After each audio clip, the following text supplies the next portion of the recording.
Oi, continuando o Conversas entre o Céu e a Terra com a Silene Cardoso e o Thiago Giardini. Eu fiz uma pergunta, como é que é a pergunta, assim? Nessa coisa de internalizar e até onde a gente consegue segurar isso, até que isso... Falando sobre ancora em limites, né? Falou como que a gente exploda, como é que a gente vai lidar com isso dentro do limite, né? Aí Onde está o limite dentro das coisas que a gente... E como lidar com isso. Complementa, que você está me ajudando. Eu tô tentando é assim, essa coisa da gente... a gente tem essa coisa que a gente oprime, segura. Aí quando vai... Isso vai que nem explodir. A gente conhece, às vezes, Exatamente. Que tem dentro da gente. Aí quando isso vai explodir, onde fica o limite disso? Qual é o limite para isso explodir? E aí, como lidar com isso também dentro do limite? Facinho essa pergunta, a gente achou tranquilo. Não, estou até tomando um cafezinho para ver se vamos dar uma energizada, porque o tema é forte. Não, porque a gente estava falando de limite, exatamente, né? Então, assim, exatamente. Eu acho que, assim, existem milhares de possibilidades dessa resposta a essa pergunta. Eu acho que tem tantas possibilidades quanto existe pluralidade na gente como ser humano. O que para mim faz sentido com a minha história, com o meu jeito de ser, eu acabo sendo uma pessoa que expressa a maioria dos seus sentimentos e emoções. Às vezes até demais. Na minha demais comparado com os outros, isso né? Sempre foi assim, Thiago? Sempre. Não, isso recentemente, porque tinha muitas coisas que eu somatizava, escondia, e isso eu comecei a perceber que me fazia mal. Exatamente. E aí eu comecei a expressar, aproveitando minha capacidade de expressão, de diálogo, eu comecei a expressar tudo. Tá. E aí eu comecei a entender a questão da responsabilidade sobre isso. Limite, exatamente. E aí existe o limite interno, mas existe o limite do outro. Se eu despejar tudo em você que eu estou sentindo, pode ser que eu esteja ferindo algum limite seu. E aí entra a responsabilidade afetiva, né, sobre aquilo que eu falo. Então, eu crio maneiras de dar vazão à minha expressão, para não virar uma panela de pressão. Então, terapia, eu lembro uma vez que na terapia eu cheguei para o Vitor, que era o meu psicólogo, e falei: Vitor, eu quero fazer o exercício da sombra. Eu quero colocar num papel uma lista de 10 coisas que eu me envergonho profundamente de ter feito, ou de ter falado. Eu quero, ir pro hard mesmo. Parabéns. Escrevi. E eu li para ele. Aquilo incomodou. É como se eu estivesse tomando um remédio muito amargo, né? Então, assim, terapia é um mecanismo de vazão. Olhar o céu é um mecanismo, contemplar a natureza é um mecanismo de vazão. Então, para mim, eu acabo funcionando nesse sentido. Eu tenho mecanismos de vazão e pessoas que eu confio que, olha, essa pessoa eu posso abrir uma camada. Então, mas aí maior. O que você está falando é, por exemplo, assim, você se dá conta do limite à medida que você se autoconhece. Exato. Eu não penso no limite. limite. Você olha para vocês. Eu acabo não pensando no limite antes da expressão. Eu expresso e avalio o que eu expressei. Depois, exato. Que é o vivenciar, senão você não consegue entender e perceber. É isso? Exatamente. Então eu acabo colocando no mundo e avaliando aquilo que eu coloquei. Sim. Né? Mas isso é uma coisa de perfil. No meu caso, eu internalizava tudo, guardava, até o ponto de ficar doente, realmente. Certo? Aí eu fiquei doente e o meu médico falou assim: mas isso tem um fundo emocional, isso não acontece do nada, você não é Mulher Maravilha, você não suporta tudo, você tem que botar para fora o que você sente. E eu não achava, eu não conseguia, né? Então, eu, através do suporte que o meu médico me deu, de entender isso, eu comecei a falar. Só que eu sempre busquei o meio de falar, o jeito de falar, como falar. Porque eu tinha o meu limite, eu tinha um cuidado de falar aquilo, porque ao falar eu também me machucava. E o cuidado de como a pessoa ia receber. E aí eu tinha amigas que eu conseguia falar, e eu não sou muito de falar, né, Cris? Eu falo quando a gente troca, eu sou mais... assim, Mas aí eu buscava e conseguia falar. Então, isso mudou a minha vida, porque eu nunca fui de falar. Nada. A vida inteira eu fui guardando, até ficar doente. Então, hoje eu tenho limites, eu aceito aquele limite, aí eu quero explodir, eu não consigo explodir, eu penso, como eu vou falar aquilo? Aí eu acho um meio para falar, eu vou e falo. Porque se eu soltar aquilo de uma vez só, eu não consigo. Eu sou frágil para soltar aquilo de uma vez só. É complicado, né? E olha que dualidade interessante, você falando sobre como você funciona. A vida inteira eu tive uma expressão muito intensa. E isso, o que ocasionava? Eu não me olhava, eu não me enxergava. Porque quando você expressa livremente, sem limite, você está sempre projetando, você está sempre direcionando aquilo que está dentro de você, só que sem se ver, sem se enxergar. Na medida você tá tipo rebatendo. Você tá projetando, exato. Você tá pegando um conteúdo que você não tem consciência. Você não tá processando, você tá só rebatendo. Você não tá nem processando e nem tendo consciência daquilo que você tá projetando. Não tá sendo uma expressão consciente. Depois que eu falei, cara, eu não me enxergo, eu não me acesso, eu não me vejo. Thiago, só um minutinho. Eu te admiro demais pela coragem que você tem de olhar pra você. É uma coisa que eu fico boba. Parabéns. É uma honra conviver com uma pessoa assim. E tem sido um desafio de vida. Principalmente do sexo masculino. Eu não quero trazer, mas assim, é tão difícil, porque isso é lindo, você tá entendendo? É lindo. E isso porque assim, realmente, principalmente do sexo masculino, que a dificuldade dos homens de assumirem alguma coisa é grande demais. E no nosso lado, eu também entendi nos últimos anos que eu venho de mulheres, e eu acho que eu não sou a única, acho que muitas mulheres, se não todas, né? Difícil, né? Falar todas, mas, sim, mas a maioria, muita gente vem de mulheres que não podiam expressar e não falavam. E eu me considero uma pessoa até expansiva. Eu também, e não só consigo me comunicar, mas assim, às vezes coisas que são muito importantes para mim, eu não conseguia falar de uma forma adequada, sei lá, vamos dizer assim. E aí e eu via que eu tinha essa dificuldade. Foi tão difícil de entender isso. E aí eu fui lidar com as dores das mulheres da minha família e até pedi uma liberação, vamos dizer assim, que a gente faz isso, né? Em termos assim, energéticos, você vai pedir uma liberação para você poder ser diferente. Porque você fala assim, eu entendo que vocês não puderam falar, não tiveram essa oportunidade na época, mas agora eu posso. Essa liberdade, porque né, na época. A gente sem querer traz isso. E olha que a gente já fez trocentas coisas na vida e ainda isso é presente, entendeu? É muito forte isso. E eu acho que nos homens, idem.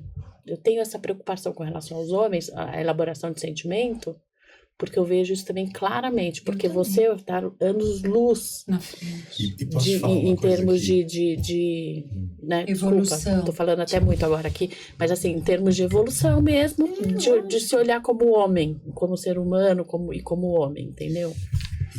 E é uma coisa muito curiosa, né? Eu vejo a minha esposa, ela tem células de apoio, amigas, que falam sobre sentimento. Cara, eu até hoje tenho dificuldade de criar rede masculinas para falar sobre sentimento, falar sobre o que sentiu quando discutiu com a esposa, o que sentiu quando não se entendeu com o filho. Porque eles nem admitem que sentem. Como é que eles vão conversar sobre isso? Cara, olha isso. As minhas amigas que eu consigo me expressar são vocês, mulheres. Né? Hoje, eu vejo que isso não é só uma dificuldade minha, não conseguir uma rede de apoio masculina. Homens que realmente expõem fragilidades, falam de medos, falam de sentimentos, choram. Cara, esses dias eu falei, eu te amo para um amigo. Eu falei, cara, eu te amo, cara. É lindo. Eu gosto de você. E assim, e o desconforto dele de escutar isso de outro homem. Jura? Sim. Nossa, nada a ver, mas às vezes a pessoa faz pela história dela. A gente entende. Mas assim... O homem hoje, ele precisa se desconstruir, e não estou esvaziando a palavra, porque isso já é uma coisa... Tem desconstrução na real, de fato. Na experiência, na prática, para sobreviver. Desconstrução do que é esperado do homem, né? Porque às vezes a gente pira muito com a expectativa sobre a gente.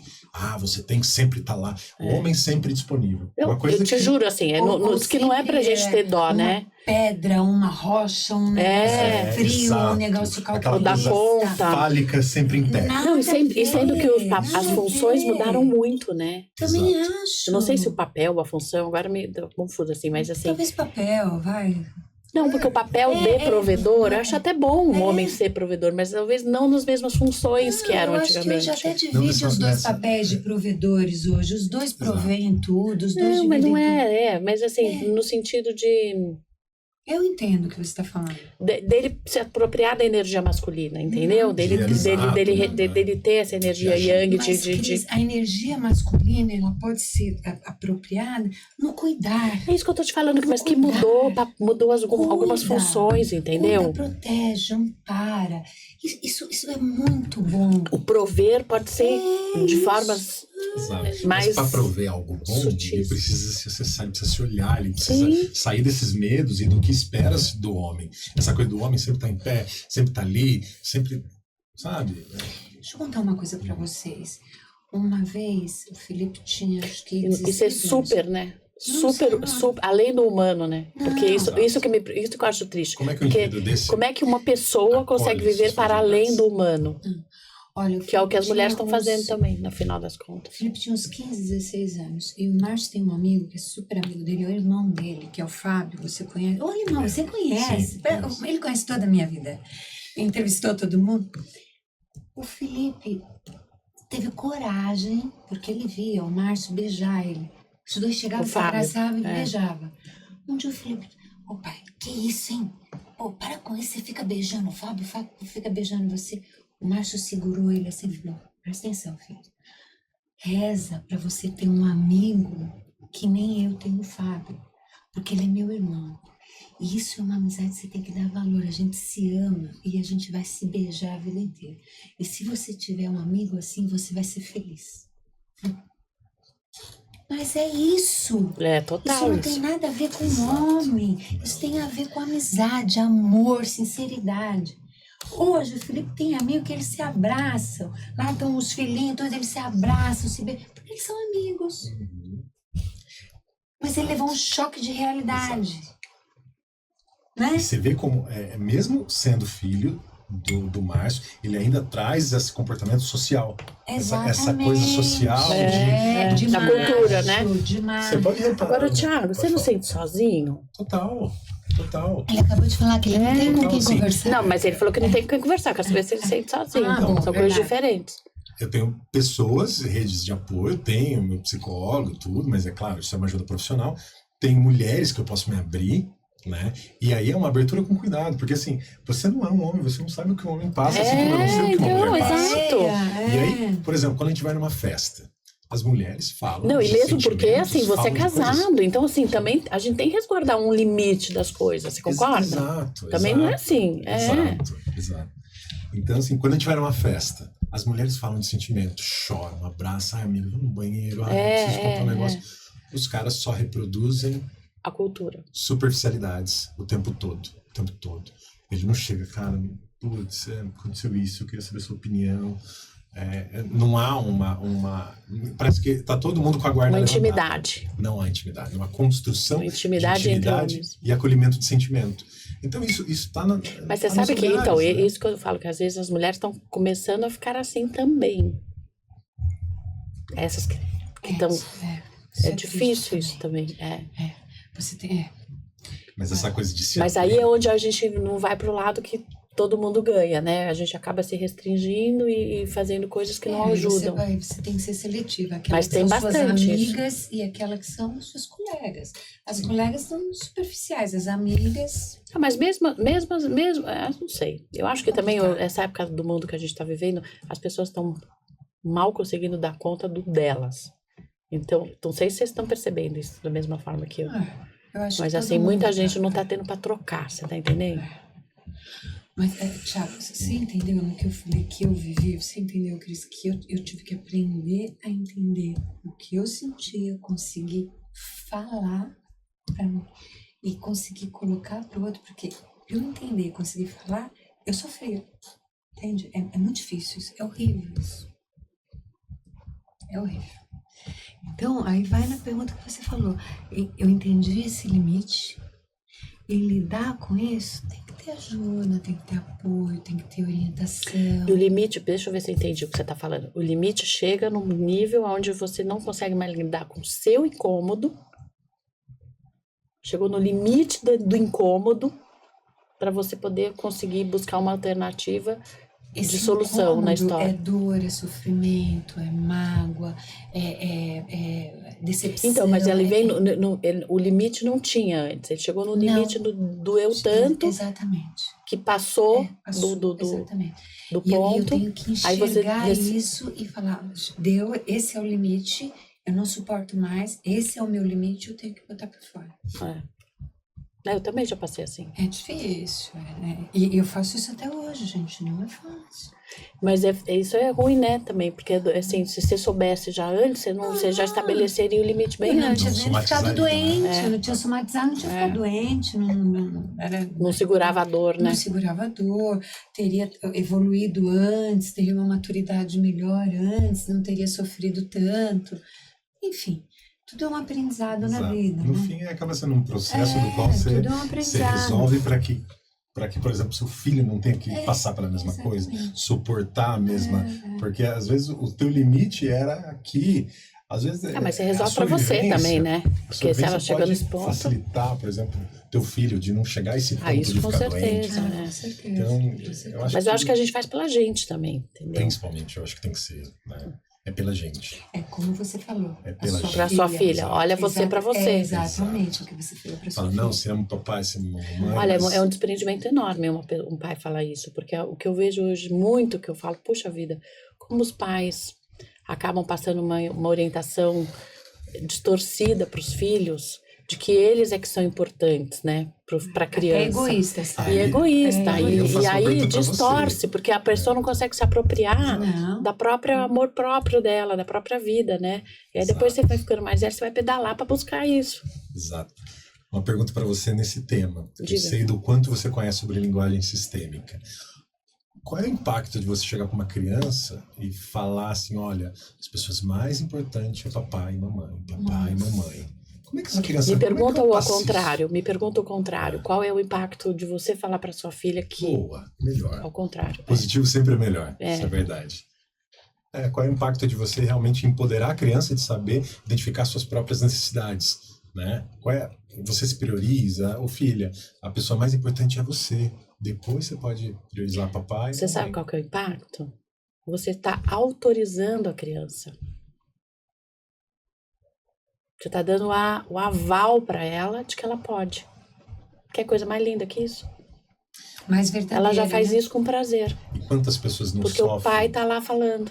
Quantas pessoas não sofrem para caber na expectativa do pai? Então, porque a gente caber tem na expectativa da mãe, isso é muito doloroso. Então. Isso é muito doloroso. E até chega a ser uma covardia com a criança. Porque, na verdade... Que cresce com aquilo, com aquela autoimagem. É isso que eu tô falando, né? E que autoimagem essa criança vai manter? Porque se o outro quer, né? Às vezes a gente tem a autoimagem dura demais. E a gente fica escravo dessa imagem que a gente consolida da gente mesmo. Eu sei o que é isso. Eu sei o que é você ser escravo de uma imagem que você criou na sua cabeça. Eu acho que todos nós sabemos, sabe? Porque a gente está numa geração que está transformando muita coisa, né? A gente é o primeiro, assim, grupo de pessoas, pelo menos aqui no Brasil, eu acho.